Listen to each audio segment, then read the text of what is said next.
One liter milk.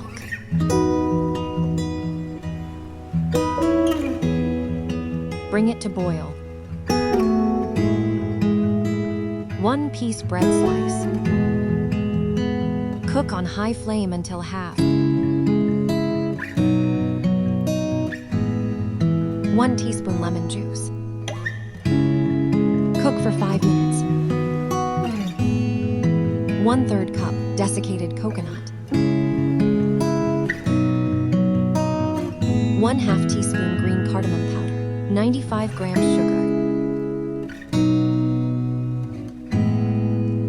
1 tablespoon clarified butter. Cook on medium flame until it starts separating from the pan.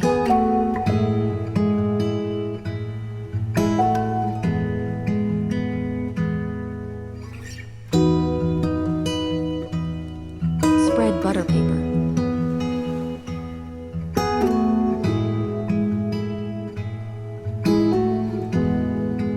Garnish with almonds.